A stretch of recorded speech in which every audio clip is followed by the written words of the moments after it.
Welcome. This is the first episode of Real Sports Fiends. My name is Donovan. I am your host, and I'm the biggest Cowboy fan. You can see it. I'm gonna be rocking the gear. Look, Cowboys haters, you are welcome here. All right, you're welcome here. I can tell you that. But this is not just going to be a podcast about America's team. I know there's tons of podcasts that talk about America's team, a ton. We're going to talk about a lot more topics. A lot of those topics that the mainstream shows don't talk about. Real sports fiends, you are in tune with everything. You watch the games, you watch the reactions, the comments, and all that. So this show is going to be for those real sports fanatics. All right. And we're going to touch on some topics like, did Draymond Green trick Adam Sandler? It's only been 3 weeks he was reinstated. Did he trick Adam Sandler? Was he really going to retire? We're going to talk about what are the Cowboys' real chances for winning the Super Bowl. Let's really dive into, do they really have the roster? Have they proven that they're Super Bowl ready? Or is this going to be another letdown? We got Green Bay. Doesn't really end well with Green Bay. So let's see and talk about that a little bit. They have a run game issue, a defensive run game issue, and an offensive run game issue. I don't think we're going to fix the offensive run game. Dak is just going to have to throw it more. But that defensive run game, it's not great. Can it become better? Is there a player out there, last name Sue, who can make it better? We'll talk about that. Or is he just a social media influencer today? Let's talk about that. If you've been keeping up with Bronny James, he was balling. And then all of a sudden, his pops showed up, and his game isn't there when his pops is there. That first game of the year, there was a recent game, but all between that, he was balling. Does LeBron make him nervous? Makes sense. There's a lot more that I want to talk about, so let's just get into it. Let's start with the Cowboys. 12-5, number 2 seed, home. If you're a Cowboys fan, you feel really confident and good today. If you're a Cowboys hater, you don't feel too good today because you know for the last 16 games that you've been watching, and we know you watch, all the haters, we know you watch. We've been at home, we dominate. 16 games. You can say all you want about the opponents, but you can't tell me for 16 games we didn't dominate every team that stepped in to Dallas. And I'm saying we, because I'm a fan. Yes, we dominated. So winning that number 2 seed, and the game was over and watched. It was over at halftime. It was clear. The Cowboys knew what was at stake. The Cowboys knew what was at stake. The issue I have going into this playoffs, so let me talk about Dak, because Dak is the MVP. But Dak is also going to be the person, the player, who either leads us to the Super Bowl or causes us not to go. I'm not blaming the defense. I'm just not going to do it. There's too many instances, too many scenarios where we know the defense is just not going to be Baltimore of the 2000 whatever when they won the Super, when they were like the number 1 defense ever. They're not going to be the old Tampa defense or the Bears defense. This defense is a good defense for today's league. Today's league is about throwing the football, scoring a lot of points, things like that. And this defense, fortunately, does not give up a lot of points. We don't give up even 20 or more points a game. We will keep you under 20 points. If we can do that, we can win. But the issue is how you give up those points. If we let a team like Green Bay control the clock, because they're going to try to run that ball, because everybody's going to try to run the ball against the Cowboys to open up the pass. If they start to run that football and control that clock, that is where we can be in trouble. Dak Prescott is a top 3 quarterback. In 2024, nobody's debating whether he's a top 5 quarterback. If you are a real sports fiend, you need to stop debating that too. How about in 2024, let that be your New Year's resolution? I am no longer debating if Dak Prescott is a top 5 quarterback in 2020. No. I'm not even debating that. I'm just going to say nobody should debate it until he retires. Until Dakota Rain Prescott retires, you should no longer debate if he's top 5. It's just for clout now. Now, what you can debate is what kind of quarterback is he when his team is down, no run game, and you have to pass the ball? That is where things can get scary. Now, not as scary when he's at home, versus when he's on the road. So the good thing and the great thing about this playoffs is he's at home.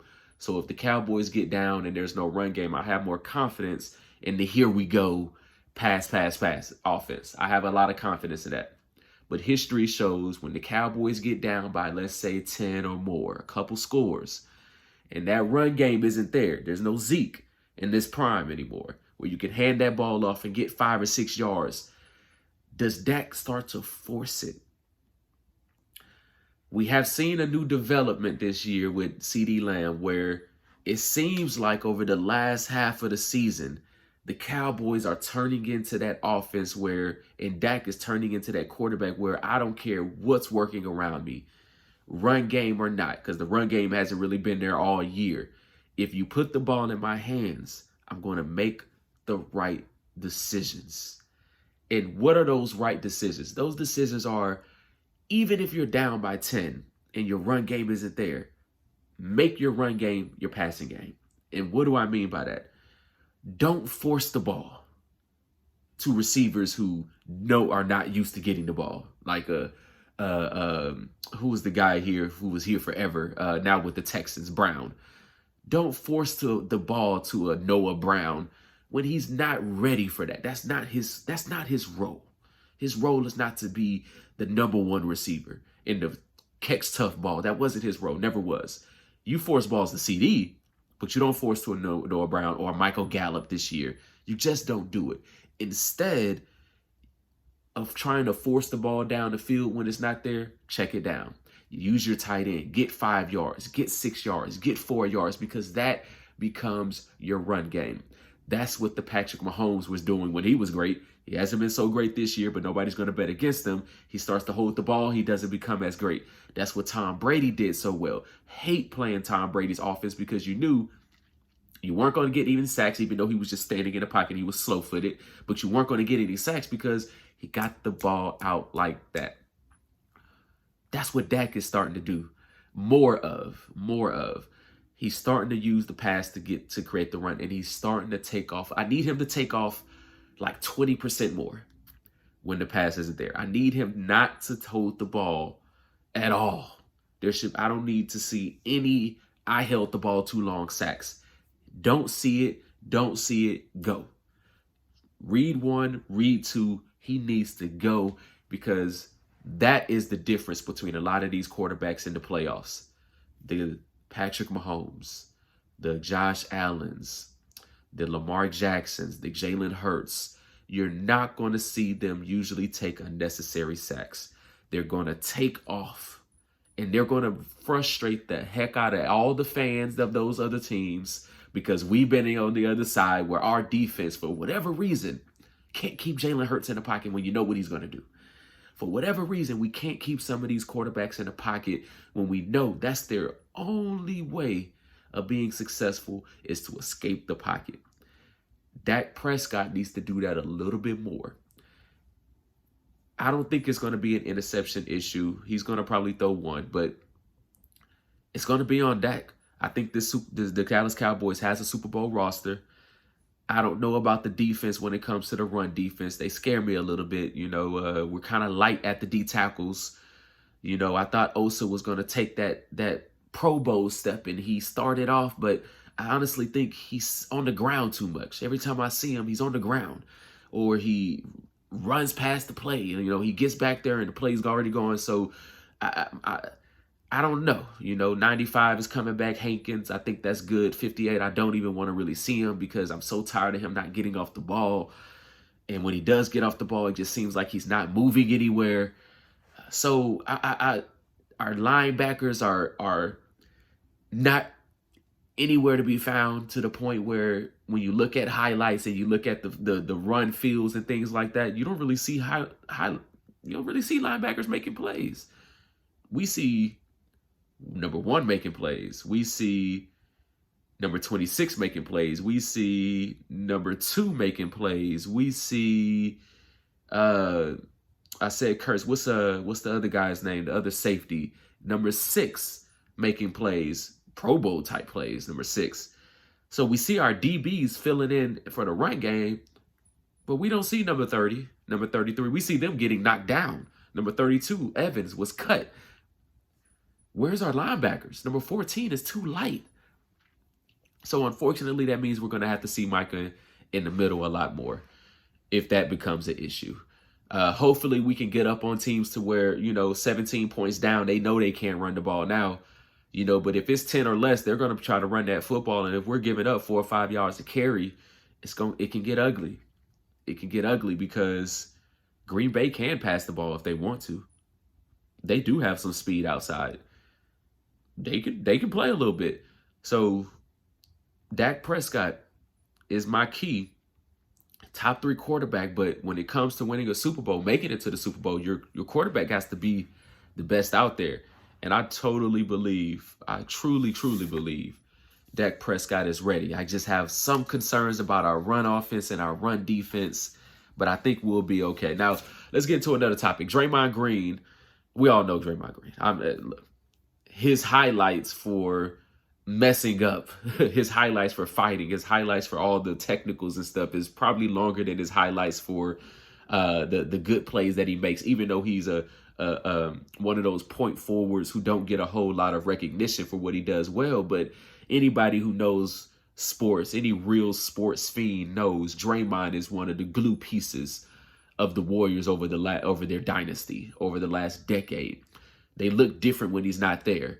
They're not as good when he's not there. We clearly know that even though he probably can't make a shot open, if you give him 10 open threes, he probably only makes 2 or 3 of them. But we understand his significance, and even Curry's success, Klay Thompson's success. If you really watch him, Curry can do it all. But for the most part, that offense runs way more smooth when Draymond has the ball and he's facilitating doing those things.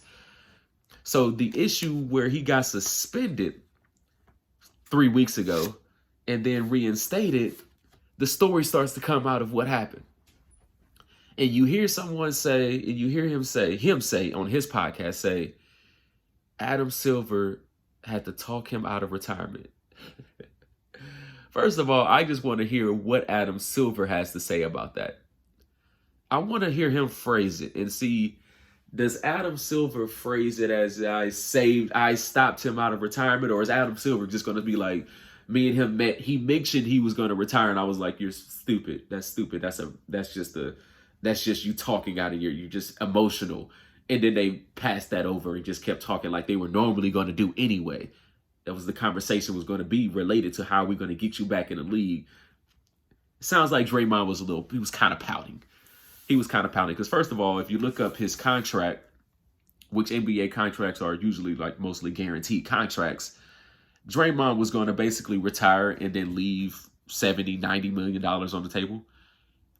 This year, he's making $22 million. So he was going to leave like half of that on the table. Stop it. Next year, he makes 24. The following year, he makes 25. The following year, he makes 27 guaranteed. That's like $70-something, 90 if you include the rest of this year. Was he really...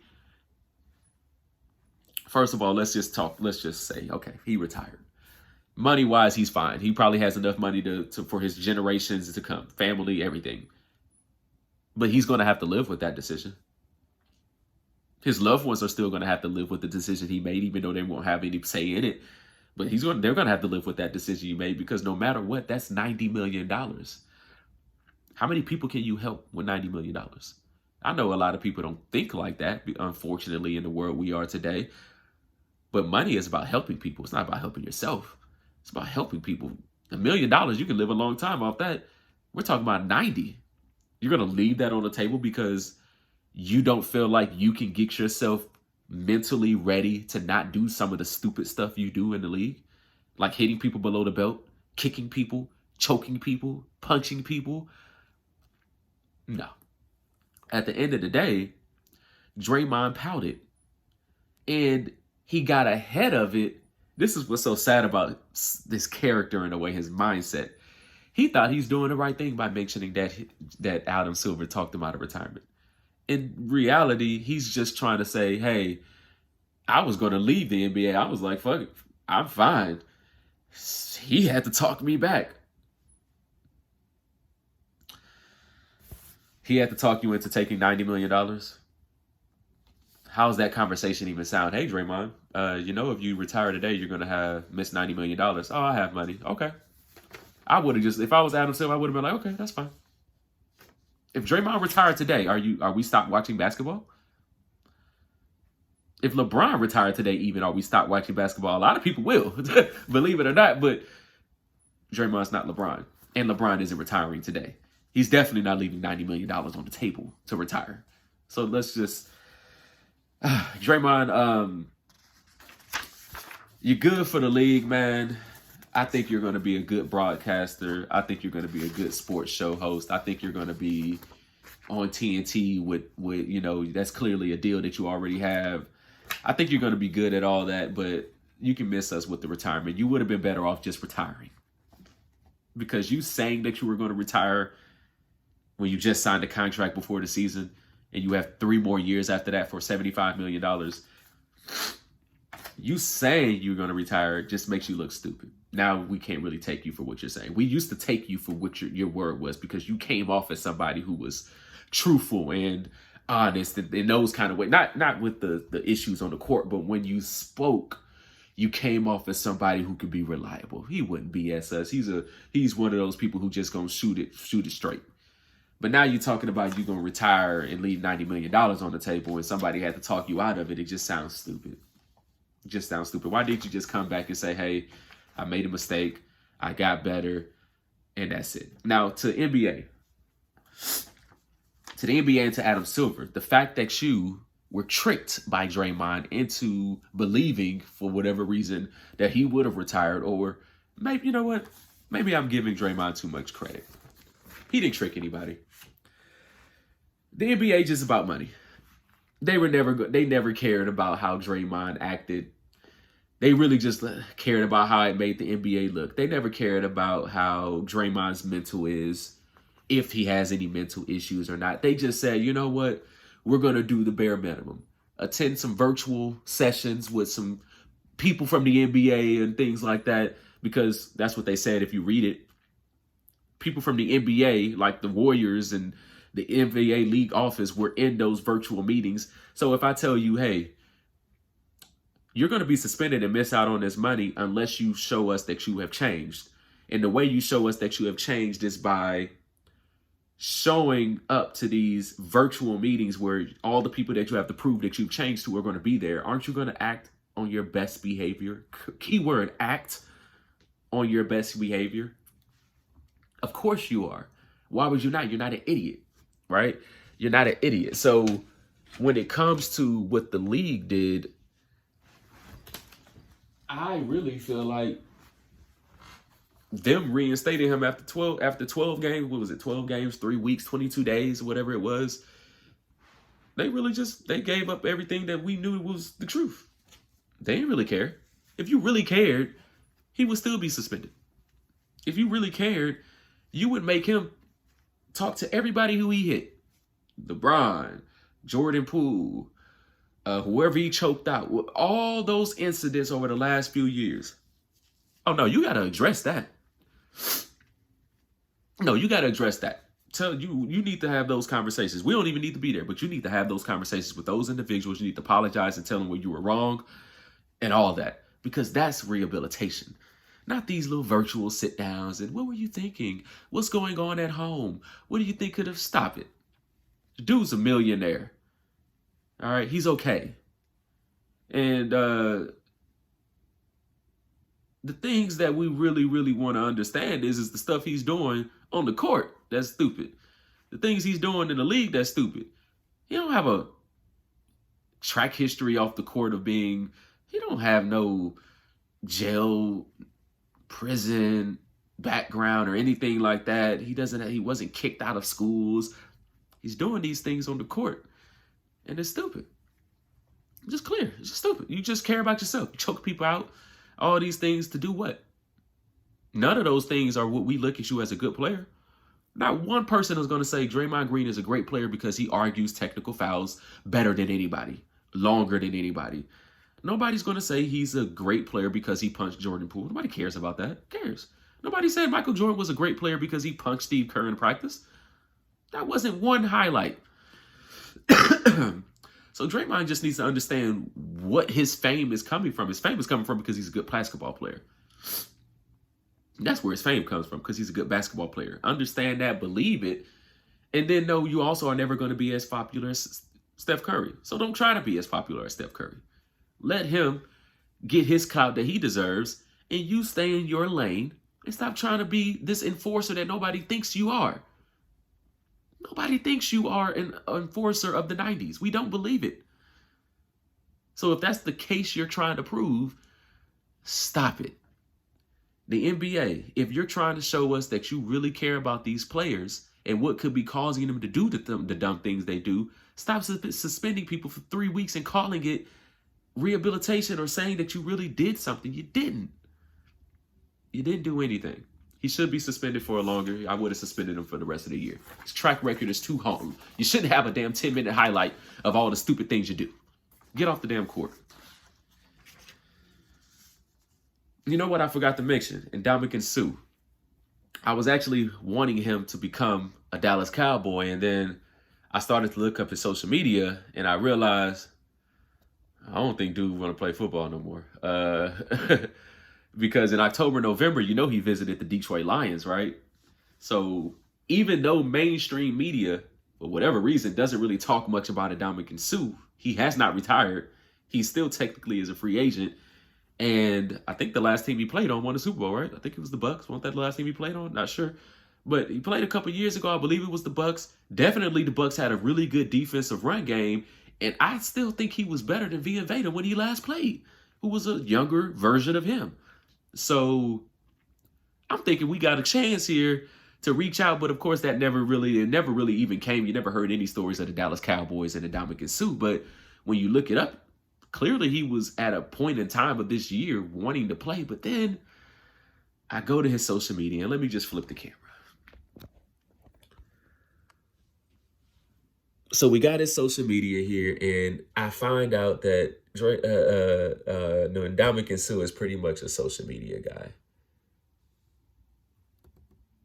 Him and his lovely wife, his family. And we want to buy jerseys. Oh, gotta get it. Sure. And we want to get autographs. I want an autograph. And we want to shower with the team. Oh, just me. He's a social media guy, y'all. He makes his pics online. He does his videos with his wife. You know, his skits. I call him. That's why I say he's a social media influencer, because he does these little skits and things. You know, cute, right? Here we go.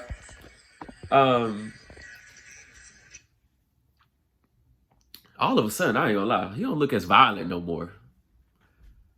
And when he talks, he doesn't sound as scary anymore.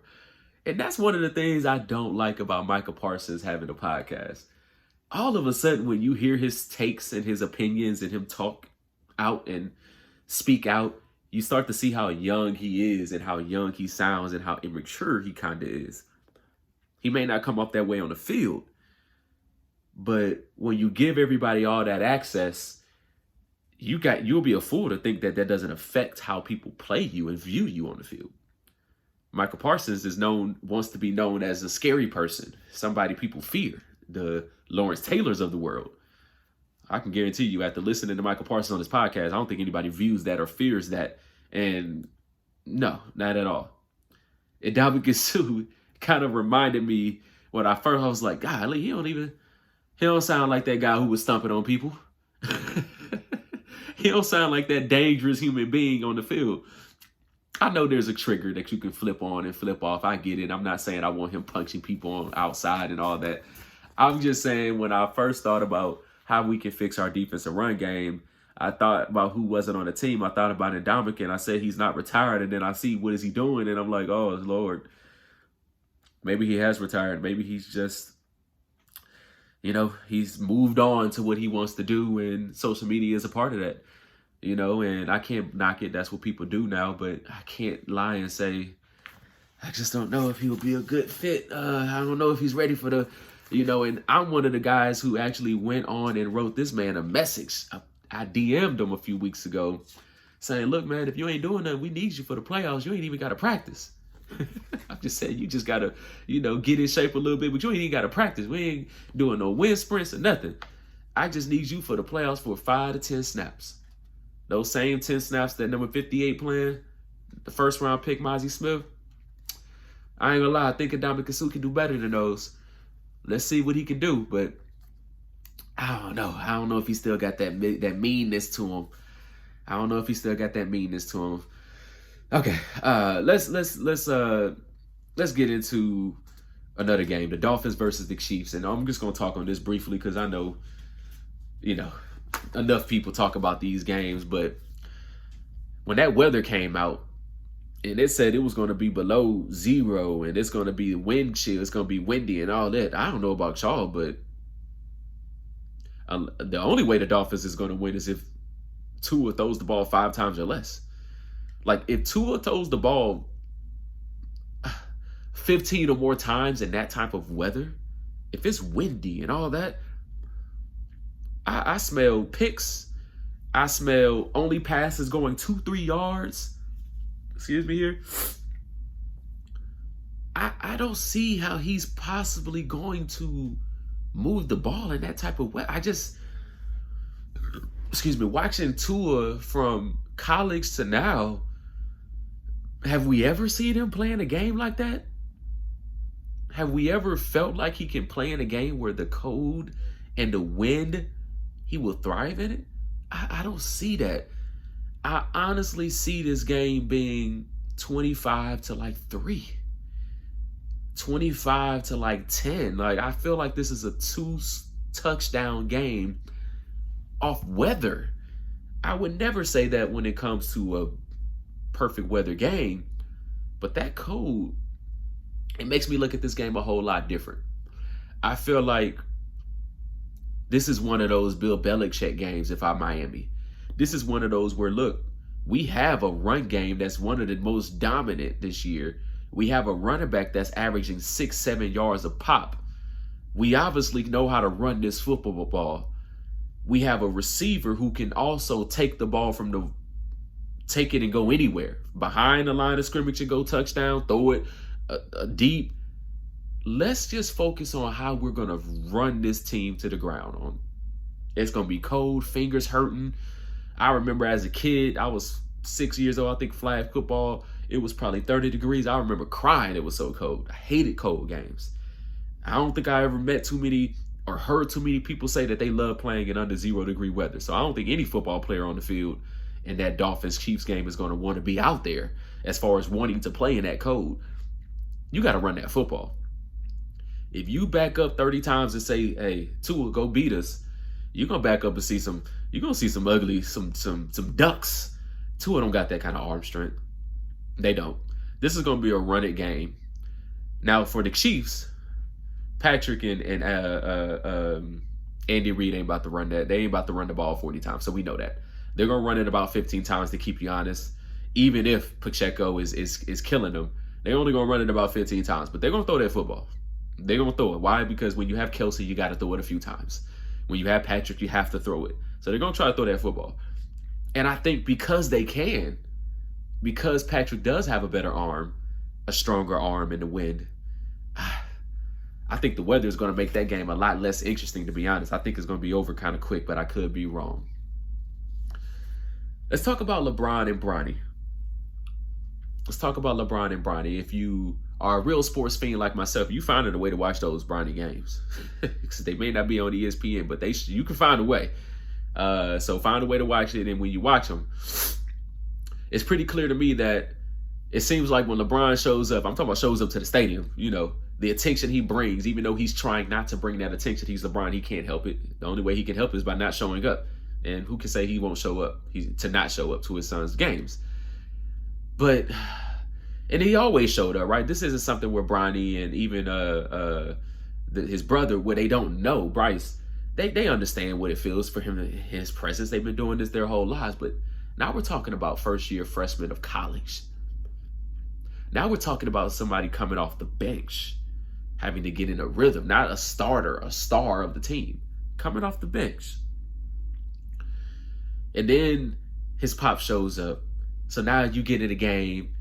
Now it's college basketball. So even more than high school, there's not really any star play. You can't really just take it, ISO, do those things. There's not a whole lot of one-on-one. a lot of zones, things like that. So you have to pick your spots, or you may find yourself shooting the ball 4 or 5 times and being 0 for 5 just because you're just rushing it or whatever it may be, and now it looks like you're a ball hog. So when it comes to college, you got to really get in your rhythm.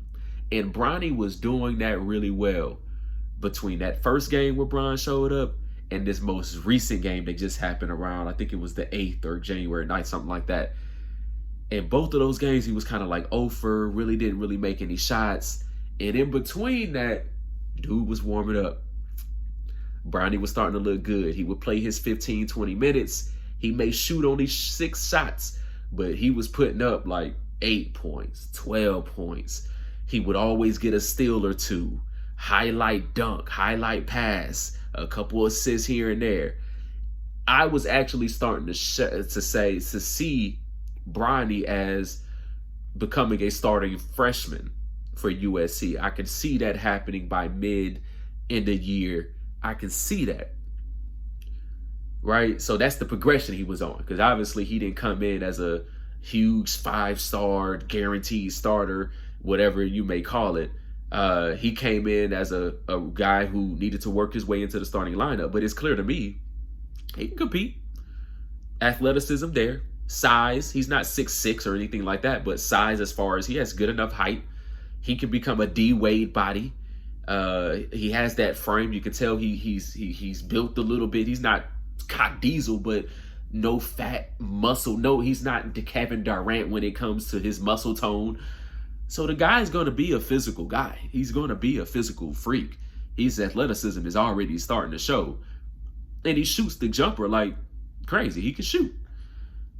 But when his dad shows up, I don't know. The numbers are not there. I don't know what it is. His dad, maybe he makes him a little nervous. Is that possible? Am I wrong by thinking that his most popular dad in the world, who happens to be the most popular sports athlete in the world, most successful in the world ever, on, off court, is it possible that he can make him a little nervous to the point where his play is not as good? Not good nervous, but just not so good nervous where your play kind of goes down? It's possible. This isn't no knock on LeBron. LeBron gonna be a dad. He gonna be there. But maybe success at home a couple times. Let him get his feet wet. Let him get his confidence all the way up. Now, when you look at Bronny's Twitter, it seems like he's a little bit more active on Twitter. He always reposts what his dad may share, or he's posting a lot of his own highlights and things like that. So that tells me that maybe he's not afraid of the hype. He's not afraid of the extra attention that may come with his dad being there, things like that. Maybe he embraces it, and maybe he just had 2 off games when his dad was there. It's possible. I'm just saying, is it possible that he may make, King James may make him a little nervous? I think so. And that last game he played was on January 6th. So this was just a few days ago. Didn't do so well. Wish you the best, though, Bronny. I definitely want to see him. LeBron said Bronny can play on the Lakers today. He could be the 12th man on the bench. There's no doubt in that. But can he come and be a 6th man off the bench? Can he be a number 2, 1 or 2 point guard? Say, hey, the ball is in your hand, control it. It just depends on what you're asking him for. There's tons of point guards who are just out there sometimes. You know what I'm saying? Hey, just pass the open guy the ball. Or, hey, just be spot-up shooter. Sure. But if we're saying that about Bronny today, we should be saying that about hundreds of players in college basketball today. Let's not act like Bronny is a top 5 player today. Let's kill that hype right now. Let him prove it. Let's just let him prove it. King James, I know you have a method to your madness. I don't know if that was the right thing to say, but you know your son better than anybody. So maybe what you're saying is exactly what he needed to hear, because he's going to take that and just be more confident than ever. I don't know. But realistically, we can't say that he's... Just stop it. What else we got here? We got Undisputed versus First Take. Fox Undisputed versus ESPN First Take. Skip Bayless versus Skip Bayless and Michael Irvin. Skip Bayless, Michael Irvin, Richard Sherman, and Keyshawn versus Shannon Sharp and Stephen A. Stephen A. and all the other hosts that he has on Wednesdays, Thursdays, and Fridays. First of all, if you're one of those fans who say ESPN First Take has more viewers than Undisputed and that's why they're better, stop it.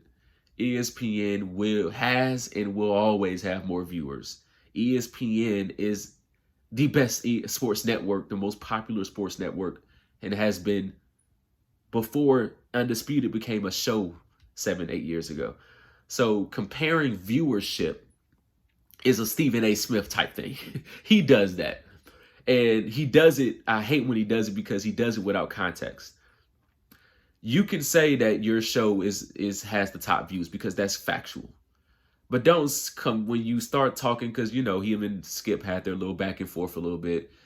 When you start saying that your show has more views than another show from a different network, you start to not be comparing apples to apples. Now you're comparing apples to bananas.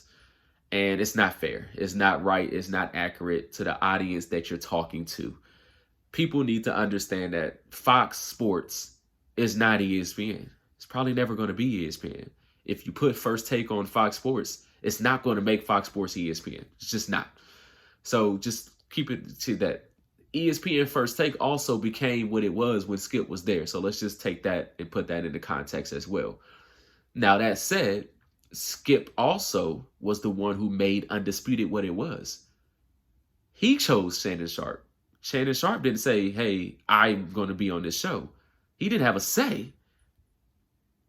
You get that, right? Everybody understands that, right? Skip Bayless made Undisputed what it was. He put Shannon Sharp on the map. Shannon Sharp just took advantage of it. He didn't tell Shannon Sharp what to say. Probably didn't even critique him. Shannon Sharp don't need to be really critiqued that much. He's fine. But what he did do, because Shannon Sharp knows how to watch, I really believe Shannon Sharp watches his shows and knows how to critique himself. Skip don't need to critique anybody, but Skip put him there. Skip picked the topics and all that. Shannon brought that knowledge and that entertainment to the show and made it what it was. So when I say Undisputed versus First Take, what I see in First Take today is I see a show that's really good on Mondays and Tuesdays and not so good on Wednesdays, Thursdays, and Fridays because Shannon's not there anymore. What I also see is a show where when Shannon is there with Stephen A. on First Take on Mondays and Tuesdays, I see a format that I don't think Shannon Sharp's going to want to be with for the next 7-8 years, like he did with Undisputed. Don't forget, Shannon was there for 7-8 years.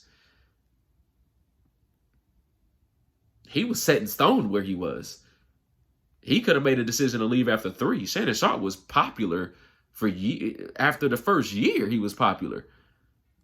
He could have start at Nightcap after the first or second year. But he waited, and he stayed, and he glued, and he stuck to what he was doing, and he grew. And eventually they grew out of each other. That's fine. I don't make that a skip. I hate when people make it a Skip thing. The only reason it didn't work is because Skip.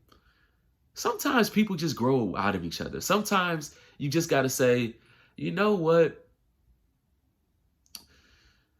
Kyrie and LeBron, they weren't supposed to be together for their whole career because you don't see that often where 2 mega alpha NBA players are on the same team for their entire career. You don't see it.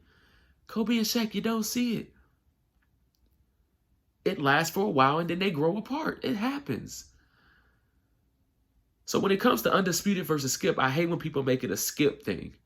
And they say, oh, it's because of Skip. That's why this isn't doing this, blah, blah, blah, blah. That's not what it is. Just be honest, it's not what it is.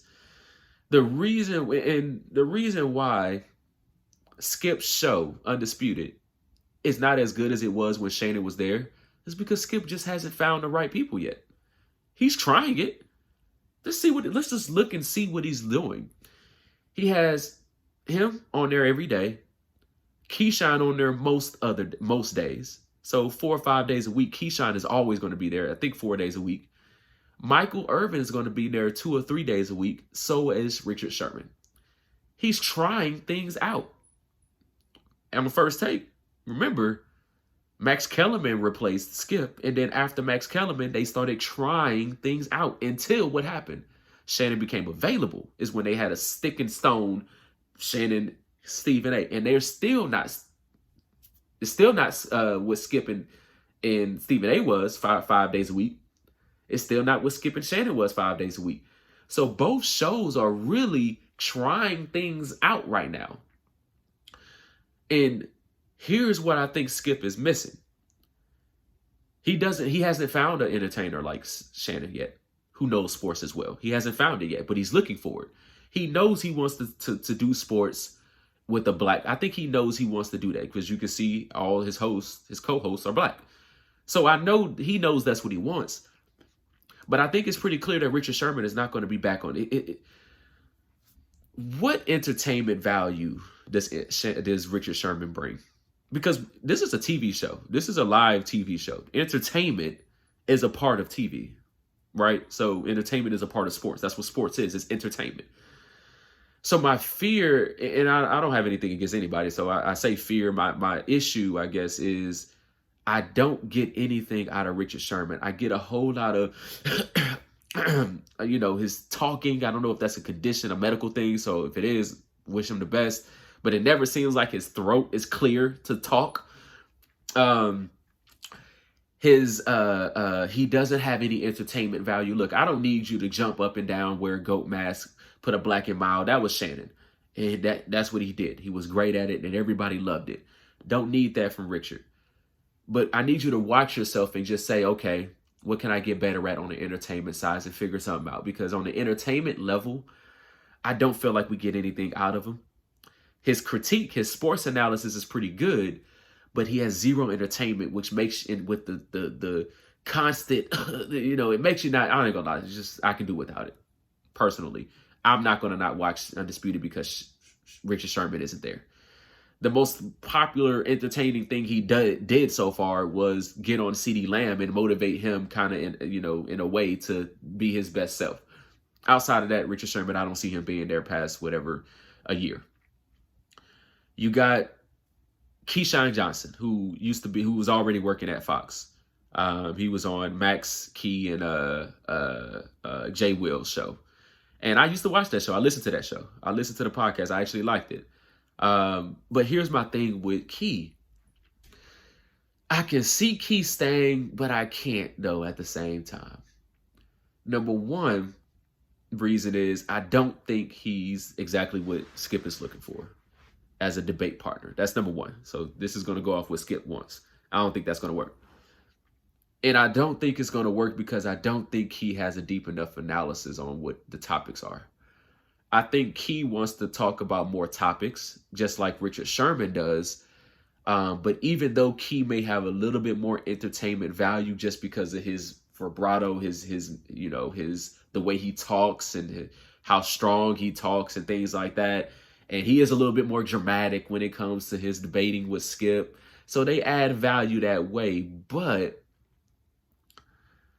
I still don't get much analysis from him, man. It's just, when you ask him, hey, go talk on this, I don't get anything deep when in reality, like he doesn't give us enough of what an athlete should give us, which is behind the scenes. Tell me more about how you really feel when it comes to these players and things like that. You almost find yourself when it comes to Keyshawn repeating yourself. He also isn't that statistician, that vocabulary guy like a Shannon Sharp, who really, you knew Shannon knew his stuff. Oh, he knew his stuff. I don't get that from the point where Skip and Shannon, they were good because they both were so prepared and knew so much where they had that. I thought he was going to bring it, but he doesn't really bring that. And here's what I mean. Compare him to Michael Irvin. Compare Sherm to Michael Irvin. Just listen to all the way they three of them and just tell me who's better at it. Just keep it simple. Who's better at what they do on that show? It's clear it's Michael Irvin. And I'm not talking about the just the entertainer Michael Irvin. I'm talking about so you get the entertainment. You get the same entertainment value you got for Shannon, you getting that with Michael. I ain't gonna lie. You getting the same entertainment value. If you put Michael on that show 5 days a week, you're getting the entertainment value. The thing also is you're getting that analysis too. You may not have, I don't know if Shannon and if Michael can knows as much in depth about all the sports as a Shannon does. But when it comes to football and basketball and knowing athletes and knowing this sport and being able to put the words together and do that, Michael Irvin's it. So I really believe, so when it comes to when it comes to Undisputed versus First Take, I think they both are what they are as far as ESPN First Take is the best show when it comes to debate shows on ESPN. Undisputed is the best when it comes to debate shows on Fox Sports. I'm not going to say that ESPN First Take is better based on viewership. I don't believe that. I still honestly watch Undisputed more and listen to their podcast more throughout the week than I do First Take. I never miss an episode of Undisputed. I only really listen to 2 or 3 episodes a week of First Take, usually when Shannon's there. And honestly, I'm not going to sit up here and say I haven't missed episodes. I have. When I used to never miss episodes on Skipping Undisputed. And the reason is I don't think Shannon likes that format on First Take. I don't think he likes that whole topic 5 seconds, topic 5 seconds, you speak, you speak, you speak. If you go back and listen on Undisputed, because of the way they controlled that show, specifically Skip, they had time to talk about everything. There was nobody rushing. There wasn't like this clear time that you had to give it to talk and give it to somebody else. You can tell on First Take, every time Shannon gets a chance to talk or it's his turn to talk, he has to feel like he's rushing.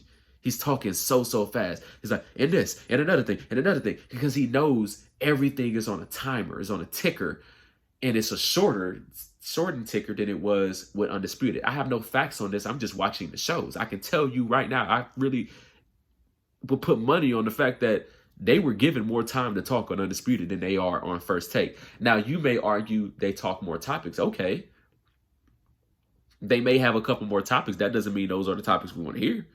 That doesn't mean those are better topics. Just because you talk about different things doesn't mean that they're better topics. So at the same time, you may be talking about more things, but I don't think Shannon is comfortable, and he doesn't look as comfortable talking in those shortened periods of time, segments, versus when he had 5 minutes on Undisputed to really get it off, 5 minutes to really get his point off. And sure, that it was probably like that because it was built-in engagement. You knew Skip was going to challenge him on certain things, or Shannon was going to challenge Skip on certain things. Also, Shannon thrived in that debate where Skip goes, and as soon as Skip says something, oh no, I'm coming in, or excuse me. If Skip said something that Shannon didn't agree with, Shannon felt just 100% comfortable butting in. And for the most part, that worked. There were times where Skip would be like, let me talk, and vice versa. But it worked until it didn't at the end, but it worked for 7 years, 6-7 years, it worked. So Shannon was smart to take this position because first of all, it's First Take. Second of all, it's ESPN. It's ESPN. Second of all, it's a show where he's working with a close friend, a black, person who has a lot of control on that show. So if anything were to happen, Shannon could be the next person, the next host, where then he can change and do whatever he wants, right? Like right now, this is mostly Stephen A's show. You watch it, you see the arrogance that Stephen A gives on those. You see look, I'm not going to. Stephen A's already trending right now when it comes to what him and Jason Whitlock or whatever. Stephen A is one of the GOATs when it comes to what he does, but he's a character, man. And I think that character, that character, he's a little too much of an entertainer, I think, for Shannon. And I think Shannon is there for the viewership, the popularity that it also brings to him, and then his nightcap, and then his Club Shay Shay, rather than in the opportunity that it may come for him to continue taking over maybe First Take one day, because at the same time that I say Shannon can take over First Take and do it well, I also don't think Stephen A. Smith wants to work at ESPN forever. I don't think he wants to do that forever. I think Stephen A. Smith wants to venture out and do some other things on his own, specifically what he's doing with his YouTube. I think he likes doing that. I think he enjoys it. I think he understands that he has a little bit more freedom. So I wouldn't be surprised if he leaves First Take eventually. Now, I don't know that, but I wouldn't be surprised because he seems like somebody who would want to move on eventually. He's been doing it for us. When you do something for so long, it starts to get a little repetitive, right? Even though you make good money, doesn't it start to get a little bit repetitive? I would think so. Let's see what else we got here. Draymond Green. I already talked about Draymond. Brett Favre versus Colin Kaepernick.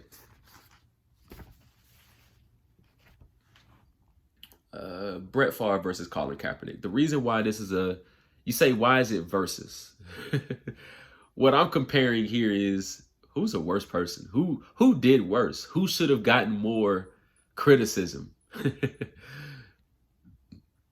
If you haven't looked it up, you just do a quick Google search, YouTube search, whatever you want. Brett Favre has been in the news for unpleasant reasons for the last couple of years now. And it's for one of the worst things you can do as a human, as a millionaire. Taking money from the needy. He says he doesn't know. That's what the lawsuits are for. We all would understand how this stuff works, y'all. People don't usually admit that they did something wrong. You usually got to prove it. Celebrities, people like that, they don't admit things like that. You usually got to prove it. So right now they're going through the process of proving that he knew damn well he had a negative role in his part in that welfare scandal, that Mississippi welfare scandal. $77 million Mississippi welfare scandal. The text messages are released. There's even more out there than I've read, but there's enough out there to say Brett Favre is probably going to get in some trouble. There was some funds that he had that were sent to him. He says he didn't know that it was for or from people who, it was taken away essentially from people who needed it. It should have went to people who needed it. If you listen to, I have this article here where you can hear one of the people who were supposed to get money being denied. And these individuals are getting denied because people like Brett Favre are scamming, are doing these scandals. They're getting the money. They're putting the money towards their schools, their daughter schools, and things like that. When in reality, that money should have went somewhere else. Let's just take a listen. When I reapplied, I was not able to be on it again because they told me that they didn't have the fundings for it. But the state was dispersing millions more of its welfare dollars, just not to families that urgently needed it. In court documents and audit reports, the state alleges that the head of Mississippi's welfare agency squandered more than $70 million intended for children in poverty, instead using it as a private slush fund to benefit his family and friends. All right, so sorry if the audio was a little off. Basically, that was a lady, a hardworking black woman who was relying on funds, got denied, and then it cut to how they were using this money for their own personal use, essentially. And then, so that's Brett Favre, and you hear it in the news media, but you don't really hear it a whole lot. And I say comparing him to Colin Kaepernick because Brett Favre doesn't get the criticism that he deserves. But even when Colin Kaepernick was playing, what was the worst thing he did? Even today, what's the worst thing Colin Kaepernick has done?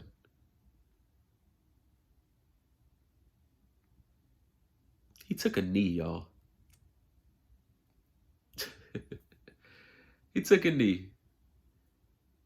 No history of any kind of violence or none of that. He took a knee. And yet we criticized and ridiculed and killed this man's career. And then we let somebody like a Brett Favre just get away with this. We don't hear about it. Nobody. He's an athlete. He's a former athlete. Isn't he going to is he a Hall of Famer? Yeah, he's a Hall of Famer. Brett Favre's name should be in these sports media outlets and all that too. Just as much as you talked about Colin Kaepernick. Even when he wasn't playing, Colin Kaepernick was news for a lot of the wrong reasons. People talking negative about him. He just wanted to play football. He felt like he was still good enough to be a top 30, top 60 quarterback. And truth is, if you look at some of the quarterbacks today, he still may be better than some of them, even though he hasn't played in 5, 6, 7 years. And then you get Brett Favre and you don't hear a peep. Don't hear a peep about it. You barely hear a word about it. Not segments and all this. You just barely hear a peep. This is sad what he did. Clear cut, it's sad. Dude has enough money. He has enough money. Raise it the legal way, the right way, or use your own money.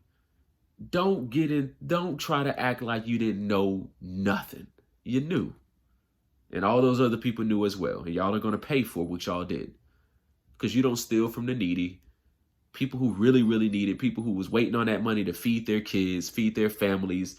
Maybe they needed it for whatever. And you took that money, so what? You can try to build a volleyball court or whatever it is for your daughter's school, whatever. Who cares? You were wrong. Just like all those rich, wealthy white people who find ways to get their kids into these top schools and getting them these scholarships, whatever it is, you're wrong. You're wrong. And if that was Colin Kaepernick with that same news story about how he swindled people out of their money, or he took money that wasn't meant for him, it was meant for the needy, that shit would be all over ESPN, Fox Sports, and all the other shows. But instead, because it's Brett Favre, for some reason, all of a sudden, they don't want to talk about everything. You don't want to talk about everything when it's Brett Favre or somebody of a different ilk, a different color. But when it's Colin Kaepernick and he takes a knee, when he is not even on an NFL team, just trying to get into the league, we do all the criticism, and we make him the worst person in the world. These are the things that need to be talked about. Brett Favre. Nobody really liked him anyway. All them damn interceptions he used to throw. The guy, him and Aaron Rodgers are some crazy. They some fools. Michigan versus Washington, that national championship game. Did it go about how I expected it? I just felt that the Washington quarterback, Penix, will be the only reason that they would have a shot. And unfortunately, Michael Penix proved that even though his NFL career might be good or great, he proved that this is why Washington wasn't really given a good shot, a good, strong shot to win a national championship. This is why some teams, some people, sports analysts and all the college people were thinking maybe Washington may not be that good enough, even though they were undefeated. This is why, because deep down, we knew Michigan could blow this team out, just like Alabama could blow Washington out if they had their best game versus Washington's best game. We just don't think it would be good enough. I never thought Washington's best game would beat Michigan's best game. I mean, who would? But I did think if Penix was going to be that guy, because quarterbacks control, right? We seen Johnny Manziel put some fights up against Alabama's and those kind of teams. We saw a great quarterback play can make a difference, even if your team may not be good enough. Your entire team may not be good enough. And what we saw was, unfortunately, Penix did not prove to be that quarterback who we see is going to be a star. He did not have a good game. Missed some throws. His O-line isn't very good. Unfortunately, we ended up with a game that became really a blowout. It was pretty early where you knew Michigan was going to be able to kind of do what they want. Washington fought back. They killed a lot of those long runs, but still they were just overmatched. Washington was just overmatched. I like left-handed quarterbacks. I like Penix. He definitely threw some dimes the week before that, the game before that, but you needed to see it this game, and you didn't see it. You didn't see it. It makes you think how that may have hurt or helped his NFL status, where he's going to be drafted, things like that. He is a senior. That could be a red flag or not, but I think quarterbacks, if you spend 3 years, 4 years, it's not really a horrible thing as a quarterback, but he is a senior, which means that was his time. He was a veteran. He was, supposed to be ready to play his best game, and unfortunately, he was not ready to play his best game. Versus a Alabama quarterback, I think he was a freshman, right? The Alabama quarterback, he's going to have more opportunities. He's in a situation where he's thinking now, I know I could have made a better play maybe, or a few better plays. I know I could have made a better play on that last play. That was the run play. Maybe I could have been more patient. Maybe he admits that I was a little amped up. I was a little nervous. The spot was big, maybe not too big, but maybe it was a little too big for the moment. He runs right in there instead of maybe making a smarter run to cut to the outside. He's a freshman thinking how he can get better. And we give him the benefit of the doubt because he is a freshman. But for a senior like Penix, we needed you to step up and be the best player on your team, and you weren't. And that's just unfortunate because as a black quarterback, I'm rooting for it. I'm rooting for black quarterbacks. I'm rooting for all black athletes to be successful, especially quarterbacks, and because there's just not a whole lot of respect that gets treated for black quarterbacks a lot of times. We still hear stories of quarterbacks being told that they should be receivers and play different positions. I brought up the Alabama quarterback. Sorry, I don't remember his name, but we hear that happen a lot. Oh, that same Alabama quarterback was benched in game 1, I believe, and had to become the starter again. It happens. So you want a Penix to play well, especially in those big games, and it just didn't happen. Justin Fields in that last week had a lot of pressure on him for a lot of different reasons. The Chicago Bears drafted him, traded up, I believe, to draft him a few years ago. He's had some injury issues. He also has had some times where he just doesn't play very well. And the issue with the situation he's in and the pressure that was on him was Chicago has had a time where they can draft a quarterback in the first, slot and somebody who potentially can be better than you. And they said no. And what's happening is they're coming up on another time, unfortunately for Justin Fields as well, is you couldn't get the team to be good enough to get out of that position. So now they're going to be in that position again to draft a quarterback better than you. Which means if Justin Fields was even the general manager or the owner of that team, he would be in the same position that they are in. What do I do? If you sit up here and say you are for sure, you are 100% sure Justin Fields is going to be a franchise quarterback, I need to see the evidence. And you just need to know the evidence can't be a 4 or 5 game stretch, because a franchise quarterback gets ridiculed for having a bad 4 or 5 game stretch. Even if he had a great 12, 13 games of the year, we've seen Dak Prescott have great games, but we will kill him if he has a bad 2 or 3 games, because when you're a franchise quarterback, there is no other option. We're saying you're the guy. The other option is just the backup who we want in there 1 or 2 games. If you get hurt, we're saying you're the guy. When we say you're a franchise quarterback, you're the guy. Justin Fields, man. First of all, nobody's saying that he's not going to be a good quarterback on another team.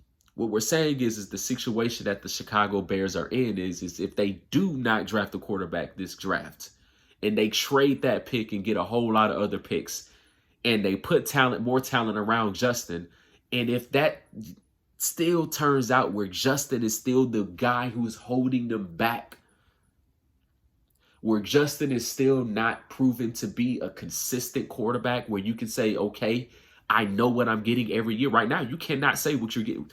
Tell me what you think you're getting out of Justin Fields next year. You can't say it. You can't say if he's going to throw 30 touchdowns or if he's going to throw 15, 20 interceptions. You can't say if he's going to, you could probably say he's going to run for at least 500 yards a year. Fine. He's a quarterback who can give you 500 yards, about 40 to 50 yards a game on the ground. That's great. But passing the ball, you have no clue what you're going to get. You don't know if you're going to get accuracy. You don't know if you're going to get deep ball, short ball accuracy, good decision making, because everything has been inconsistent for the last 3-4 years he's played in the NFL. So now you have to say, okay, out of the players we have available, the position status, if I have a quarterback who I feel like can be, maybe not CJ Stroud his first year, but has that potential to be that type of player, even a Dak Prescott his first year. Because keep in mind, you're not looking for a quarterback to throw 40 touchdowns in their first year. You're understanding that a young quarterback needs to complement with a run game, needs receivers to throw to. A number one receiver needs all those things, needs a decent defense. We know that. You know that. So when it comes to Justin Fields, you put that around him and then you didn't really see the progression that you wanted to see. So if you feel like there's a quarterback out there that you can draft, you have a tough decision to make. Now, I'm one of those people who I'm like this. You give me the number one pick, I got a quarterback that got some talent. I got some talent around him. I'm going to look to trade that pick. And I'm going to just go with it. Because I'm still not paying this Justin Fields a lot of money. I'm going to be paying him a little bit more, but that's a negotiation. And he certainly can't negotiate himself into a $40 million, $35 million contract. So I'm not going to pay him top 5, top 10 quarterback money either. I'm going to pay him for what he is, which is about a 20th of the league type quarterback. I'm going to trade that pick, get, some more receivers, maybe some better D linemen. Some O linemen, sorry. And I'm going to get a better make sure we have a good offensive game plan, scheme. I'm going to just go with it. And I'm just going to make sure that whatever Justin Fields become, he maximizes that.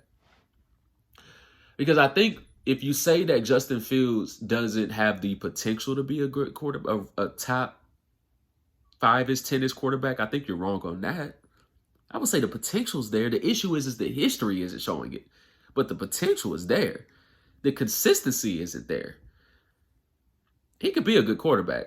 He's proven he can be a really good quarterback. The issue is when you let your team getting a position where they can now draft the number one, the top quarterback 2 years in a row now, after you were already drafted number one. Now it's like, okay, did we make a mistake? Should we flip one pick into 5? Maybe a couple more players, just depending on the deal we get.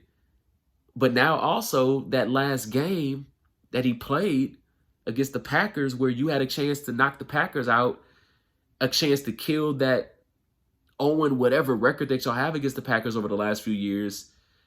That's that game where you want that to be the last of your season if you're the Bears. You wanted that. Because if you win that game and your quarterback plays well, it makes your offseason a lot easier in 2 ways. Drafting-wise or trade-wise. Because now you get more value. If I'm trading for Justin Fields, I don't know what I'm trading for. I'm trading for a quarterback who can run for 500 yards a year, but I'm not trading for a quarterback who I have confidence who can throw that ball. So now it's like, what do you get? Are you trading Justin Fields for two second-round picks? It's tough. It is tough because if you draft a quarterback and Justin Fields is still there, now it's like, what are you teaching each other? What's the locker room? What's the quarterback room? Learning only from their coach? A quarterback room is supposed to learn from their players too. You need a veteran quarterback now with some success who can teach some things too. So I don't know, Chicago. Y'all got a tough one coming because I don't know about Justin Fields, to be honest with you. I know one thing. The guy doesn't throw for 20 touchdowns a year. We got 3 years of less than 20 touchdowns passing. Look here. That ain't good. That's just not good. Did y'all remember seeing the guy in the court, the black guy in court who jumped over the the judge's thing and tackled her, and even though people was trying to hold him off, he was still clearly getting some licks in on that judge. Like, he was doing something. I don't know if he was handcuffed at the time, but he was doing something. He was biting her or something, because he was getting her some work. So Judge Judy, I watched Judge Judy. I watched the show Judge Judy. If you don't watch the show, watch it, because I think she still airs new episodes of the Judge Judy, the show. But she was on some kind of podcast or show, and Judge Judy straight up said she was surprised he wasn't shot. Judge Judy said she was surprised that the guy got there that far from where he was positioned to get to the judge. Judge Judy says she was surprised he was not shot before he got there. Wow. So let's take this into perspective. If you've ever been in court before, for whatever reason, you should know that there really should not be any weapons outside of if you are law enforcement. What I mean is the people on trial, jury, people just watching, cameramen, nobody should have weapons. So to say that the officers there, the law enforcement there, should be so glued in on edge to where they should have a gun ready to shoot just in case the judge is attacked from that far distance at that. They should have a gun ready to shoot. She didn't say taser, y'all. Look it up. She didn't say taser. She said gun. Look, that's her opinion. I don't think anybody has ever said anything about Judge Judy being racist. I'm not going there. This is just me critiquing her opinion. I don't think she's a bad person. But that wasn't a good thing to say. I don't think that's right for her to say. Because if we would have saw that video and then saw him get shot in the back 3-4 times, there would have been a reaction that you would not have wanted. Because context matters. And if we know people aren't armed, because they should not be armed, because that's what the security and everything should be checking for. We know they aren't armed, and you see this guy running, your first thing should not be to shoot. Your first thing should be to get him, tackle him, tase him until he stops. But shooting somebody? Come on, Judge Judy. I don't know what you're thinking. I don't know what you was saying on that one. I know you were a judge, and it would be terrifying for you to see somebody charging at you. I get it. And you would want them to do whatever they need to do to stop him. I get it. But saying that man should have been shot because he was running at her unarmed, this is why police officers get in trouble. This is why. So freaking quick to shoot people. Certain people. So quick to shoot black people. And they just don't give that same energy on the other side. If it was a white man, would you have said the same thing, Judge Judy? I know that argument gets old, people. But let's just be honest. It fits when it fits. The January 6th riots on the Capitol. If it was thousands of white people beating down the doors, whooping officers' asses on TV live,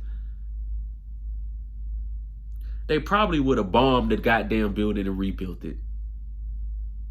That's how serious it would have been if it was black people doing that.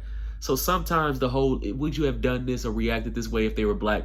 That question just fits perfectly. Judge Judy, I don't think you would have